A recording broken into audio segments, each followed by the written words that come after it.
Hi friends, good morning. Welcome back to my channel.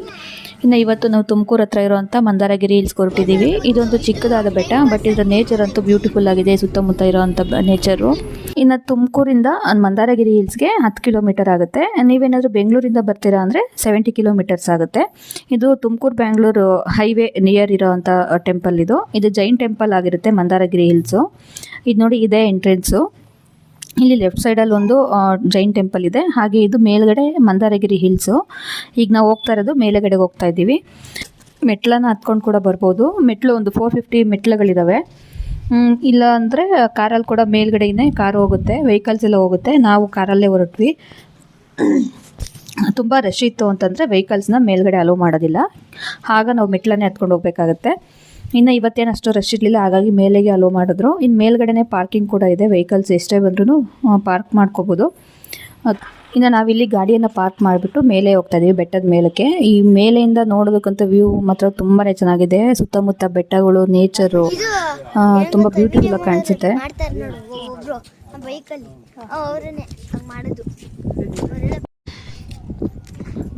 ಸಾತ್ವಿ,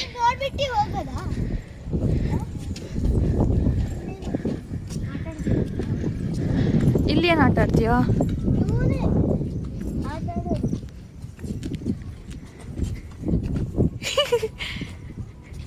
ಅವಳು phone ನೋಡಿದ ತಕ್ಷಣ ಅಂತ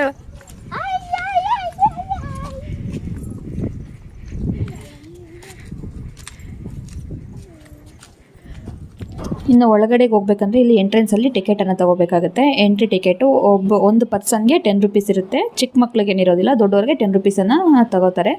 ಅದನ್ನು ಪೇ ಮಾಡಿ ಇನ್ನು ಒಳಗಡೆಗೆ ಹೋದ್ವಿ. ದೇವಸ್ಥಾನದ ಒಳಗಡೆ ಕೂಡ ಅಲೋ ಮಾಡ್ತಾರೆ.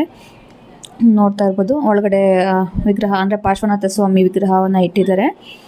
ಇನ್ನು ಮೇಲೆ ನೋಡಿ, ತೋರಿಸ್ತಾ ಇದ್ದೀನಿ ನೋಡಿ, ಇಲ್ಲಿ ಮೇಲೆ ಕೂಡ ವಿಗ್ರಹಗಳನ್ನ ಕೆತ್ತಿದ್ದಾರೆ. ಎಷ್ಟು ಚೆನ್ನಾಗಿ ಕೆತ್ತಿದ್ದಾರೆ ಅಂದರೆ ಅದೆಲ್ಲ ಕಲ್ಲಲ್ಲೇ ಮಾಡಿರೋಂಥ ವಿಗ್ರಹಗಳು. ತುಂಬಾ ಚೆನ್ನಾಗಿದೆ.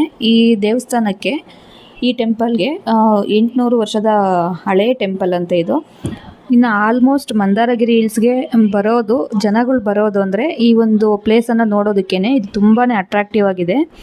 ಆ್ಯಕ್ಚುಲಿ ನಾವು ಕೂಡ ಈ ಪ್ಲೇಸನ್ನು ನೋಡಬೇಕು ಅಂತಲೇ ಮಂದಾರಗಿರಿ ಹಿಲ್ಸ್ಗೆ ಬಂದಿದ್ದು. ಇದು ಮಾತ್ರ ತುಂಬ ಅಟ್ರಾಕ್ಟಿವ್ ಆಗಿದೆ ಈ ಪ್ಲೇಸು. ಇನ್ನು ಇಲ್ಲಿ ನೀವು ಮರ ನೋಡ್ತಾ ಇದ್ದೀರಲ್ಲ, ಇದು ಆರ್ಟಿಫಿಷಿಯಲ್, ಇದು ರಿಯಲ್ ಪ್ಲ್ಯಾಂಟ್ ಅಲ್ಲ. ಅದು ಆ್ಯಕ್ಚುಲಿ ಫಸ್ಟು ಒಂದು ಮರನ ಅಂದರೆ ರಿಯಲ್ ಮರವನ್ನು ಇಟ್ಟಿದ್ರಂತೆ, ಅದು ಮೇಂಟೆನೆನ್ಸ್ ಆಗಿಲ್ಲ, ಹಾಗಾಗಿ ಆರ್ಟಿಫಿಷಿಯಲಲ್ಲಿ ಮಾಡಿದ್ದಾರೆ. ಅದು ನೋಡ್ತಾ ಇದ್ರೆ ನಿಜವಾಗ್ಲೂ ರಿಯಲ್ ಮರನೇನೋ ಅಂದ್ಕೋಬೇಕು, ಆ ರೀತಿ ಇದೆ. ಇನ್ನು ಕೆಳಗಡೆ ಗುರುಗಳು ಬೋಧನೆ ಮಾಡ್ತಾ ಇರೋ ಥರ, ಇಲ್ಲಿ ಜನಗಳೆಲ್ಲ ಬೋಧನೆ ಕೇಳಿಸ್ಕೊತಾ ಇರೋ ಥರ ಸ್ಟ್ಯಾಚ್ಯೂಸನ್ನು ಮಾಡಿದ್ದಾರೆ. ಹಾಗೆ ಧರ್ಮಸ್ಥಳದ ವೀರೇಂದ್ರ ಹೆಗ್ಗಡೆಯವರ ಸ್ಟ್ಯಾಚ್ಯೂ ಕೂಡ ಇದೆ ಇಲ್ಲಿ. ಈ ಪ್ಲೇಸ್ ಮಾತ್ರ ತುಂಬಾ ಅಟ್ರಾಕ್ಟಿವು. ಇನ್ನು ಬೆಟ್ಟದ ಮೇಲೆಯಿಂದ ನಿಂತ್ಕೊಂಡು ನೋಡಿದ್ರೆ ವ್ಯೂ ಈ ಥರ ಕಾಣಿಸುತ್ತೆ. ಕೆಳಗಡೆ ನೋಡಿದ್ರೆ ಅಂತೂ ಸುತ್ತಮುತ್ತ ಗಿಡ ಮರಗಳು, ಬೆಟ್ಟ, ಅದರ ಪರಿಸರ ತುಂಬಾ ಚೆನ್ನಾಗಿದೆ. ಆ ಪಕ್ಷಿಗಳ ಸೌಂಡು ಎಷ್ಟು ಚೆನ್ನಾಗಿದೆ ಅಂದರೆ ಬ್ಯೂಟಿಫುಲ್ ಆಗಿದೆ. ನೀವೇನಾದರೂ ಒಂದು ದಿನಕ್ಕೆ ಟ್ರಿಪ್ ಪ್ಲಾನ್ ಮಾಡ್ತಾ ಇದ್ರೆ ಈ ಪ್ಲೇಸ್ಗೆ ವಿಸಿಟ್ ಮಾಡ್ಬೋದು. ತುಂಬಾ ಚೆನ್ನಾಗಿದೆ. ಇನ್ನು ಇಲ್ಲಿ ಕಾಣಿಸ್ತಾ ಇದೆ ನೋಡಿ, ಇದು ಪಿಕಾಕ್ ಫೆದರಲ್ಲಿ ಮಾಡಿದ್ದಾರೆ. ಅಂದರೆ ಇಲ್ಲಿ ಧ್ಯಾನ ಮಾಡೋವಂಥ ಮಂದಿರ ಇದು ಅಷ್ಟೇ ತುಂಬಾ ಚೆನ್ನಾಗಿದೆ. ಇದು ಕೆಳಗಡೆ ಬರುತ್ತೆ. ಇದು ಫಸ್ಟು ಇದು ಸಿಗುತ್ತೆ, ನಂತರ ನಾವು ಮೇಲೆ ಬೆಟ್ಟಕ್ಕೆ ಬರಬೇಕಾಗುತ್ತೆ. ಅಥವಾ ಬೆಟ್ಟ ಮುಗಿಸ್ಕೊಂಡು ಕೂಡ ನಾವು ಇಲ್ಲಿ ಕೆಳಗಡೆ ಹೋಗ್ಬೋದು. ಇನ್ನು ನೆಕ್ಸ್ಟು ನಾವು ಅಲ್ಲಿ ಅದನ್ನೆಲ್ಲ ಮುಗಿಸ್ಕೊಂಡು ನೋಡಿಕೊಂಡು ಇಲ್ಲಿ ಬಂದಿದ್ದು ಇಲ್ಲಿ ಕೆಳಗಡೆಗೆ. ನಾನು ಹೇಳಿದ್ನಲ್ಲ, ಇಲ್ಲಿ ಪಿಕಾಕ್ ಫೆದರಲ್ಲಿ ಒಂದು ಟೆಂಪಲನ್ನು ಮಾಡಿದ್ದಾರೆ ಅಂತೇಳಿ ಅಲ್ಲಿಗೆ ಬಂದ್ವಿ. ಇಲ್ಲೂ ಕೂಡ ಎಂಟ್ರಿ ಫೀಸ್ ಇರುತ್ತೆ. ಇಲ್ಲೂ ಕೂಡ ಒಂದು ಪರ್ಸನ್ಗೆ 10 ರುಪೀಸನ್ನು ಚಾರ್ಜ್ ಮಾಡ್ತಾರೆ. ಇಲ್ಲಿ ಎಂಟ್ರಿ ಟಿಕೆಟನ್ನು ತಗೊಂಡು ಇನ್ನು ನೆಕ್ಸ್ಟ್ ನಾವು ಒಳಗಡೆ ಹೊರಟ್ವಿ.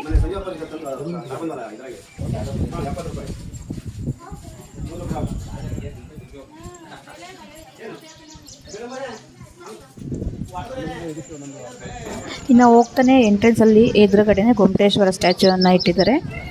ಇಲ್ಲೂ ಕೂಡ ತುಂಬ ಚೆನ್ನಾಗಿದೆ. ಇಲ್ಲಿ ತುಂಬ ಜನ ಬಂದು ಪ್ರೇಯರ್ ಮಾಡ್ತಾಯಿದ್ರು. ಅಕ್ಕಿ ಮತ್ತು ಲವಂಗದ ಎಣ್ಣೆಯಿಂದ ಏನೋ ಪ್ರೇಯರನ್ನು ಮಾಡಿ ಅಕ್ಕಿಯನ್ನೆಲ್ಲ ಹಾಕ್ಬಿಟ್ಟು ಹೋಗ್ತಾರೆ. ತುಂಬ ಜನ ಪ್ರೇಯರ್ ಮಾಡ್ತಾಯಿದ್ರು ಇಲ್ಲಿ. ಅಲ್ಲಿಂದ ನಾವು ಒಳಗಡೆ ಪಿಕಾಕ್ ಫೆದರ್ ಕಾಣಿಸ್ತಾ ಇದೆಯಲ್ಲ, ಅಲ್ಲಿಗೆ ಹೊರಟ್ವಿ. ಅದನ್ನು ನೋಡಿಕೊಂಡು ಜಾಗ ಅಷ್ಟೇ ತುಂಬ ಚೆನ್ನಾಗಿ ಮೇಂಟೈನ್ ಮಾಡಿದ್ರು. ಒಂದು ಸ್ವಲ್ಪ ಕೂಡ ಗಲೀಜಿಲ್ಲ, ಅಷ್ಟು ನೀಟಾಗಿ ಮೇಂಟೈನ್ ಮಾಡ್ಕೊಂಡಿದ್ದಾರೆ.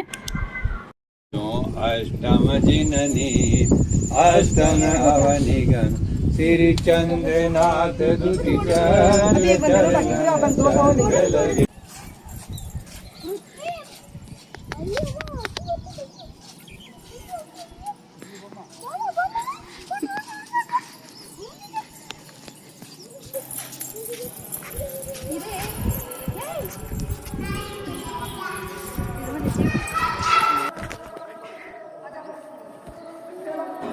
ಇನ್ನು ಕೆಳಗಡೆಯಿಂದ ನೋಡೋದಕ್ಕೆ ಮಂದಾರಗಿರಿ ಟೆಂಪಲ್ಲು ಈ ರೀತಿಯಾಗಿ ಕಾಣಿಸುತ್ತೆ. ಅಂದರೆ ಬೆಟ್ಟದ ಮೇಲೆ ಇದೆಯಲ್ಲ ಆ ಟೆಂಪಲ್ ಈ ರೀತಿಯಾಗಿ ಕಾಣಿಸುತ್ತೆ ನೋಡಿ. ಝೂಮ್ ಹಾಕಿ ತೋರಿಸ್ತಾ ಇದ್ದೀನಿ. ಈ ರೀತಿಯಾಗಿ ಕಾಣಿಸುತ್ತೆ. ಇನ್ನು ಒಳಗಡೆ ಪಿಕಾಕ್ ಫೆದರ್ ಥರ ಇದೆಯಲ್ಲ ಅಲ್ಲಿ ಈ ರೀತಿ ಪೈಂಟಿಂಗ್ಸನ್ನು ಮಾಡಿದ್ದಾರೆ. ಅಂದರೆ ಒಳಗಡೆ ಮೊಬೈಲನ್ನು ಅಲೋ ಮಾಡೋದಿಲ್ಲ. ಹಾಗೆ ಒಂದು 2 ಮಿನಿಟ್ಸ್ ಕ್ಲಿಪ್ಪಿಂಗ್ಸನ್ನು ತೊಗೊಂಡಿದ್ದೆ, ಅದನ್ನು ಆ್ಯಡ್ ಮಾಡ್ತಾ ಇದ್ದೀನಿ. ಇದು ಧ್ಯಾನ ಮಂದಿರ ಆಗಿರೋದ್ರಿಂದ ಅಲ್ಲಿ ತುಂಬ ಗಲಾಟೆ ಎಲ್ಲ ಮಾಡೋಂಗಿಲ್ಲ, ಸೈಲೆಂಟಾಗಿರಬೇಕು. ಇನ್ನು ಅದನ್ನೆಲ್ಲ ನೋಡಿಕೊಂಡು ಹೊರಗಡೆಗೆ ಬಂದ್ವಿ. ಇಲ್ಲಿ ಮಕ್ಕಳು ಸ್ವಲ್ಪ ಹೊತ್ತು ಆಟ ಆಡ್ತೀವಿ ಅಂದರು. ಇಲ್ಲಿ ಹೊಂಗೆ ಮರ ಇದೆಯಲ್ಲ, ಇಲ್ಲಿ ಸ್ವಲ್ಪ ಹೊತ್ತು ಆಟ ಆಡ್ತಿದ್ರು. ಇಲ್ಲಿ ಇದನ್ನೆಲ್ಲ ಮುಗಿಸ್ಕೊಂಡು ನಾವು ಮನೆಗೆ ಹೊರಟ್ವಿ. ಈ ಯಾರಾದರೂ ಒಂದು ಡೇಗೆ ಟ್ರಿಪ್ಪನ್ನು ಪ್ಲ್ಯಾನ್ ಮಾಡ್ತಾಯಿದ್ರೆ ಈ ಪ್ಲೇಸ್ ಅಂತೂ ತುಂಬಾ ಚೆನ್ನಾಗಿದೆ, ವಿಸಿಟ್ ಮಾಡ್ಬೋದು ಫ್ಯಾಮಿಲಿ ಜೊತೆ. ಇನ್ನು ಇವತ್ತಿನ ವಿಡಿಯೋ ಇದಾಗಿತ್ತು. ನಿಮಗೆ ಈ ವಿಡಿಯೋ ಇಷ್ಟ ಆಗಿದೆ ಅಂತ ಭಾವಿಸ್ತೀನಿ. ಇಷ್ಟ ಆಗಿರೋ ವಿಡಿಯೋಗೆ ಒಂದು ಲೈಕ್ ಮಾಡಿ, ಹಾಗೆ ನಿಮ್ಮ ಫ್ರೆಂಡ್ಸ್ ಆ್ಯಂಡ್ ಫ್ಯಾಮಿಲಿ ಜೊತೆ ಶೇರ್ ಮಾಡಿ.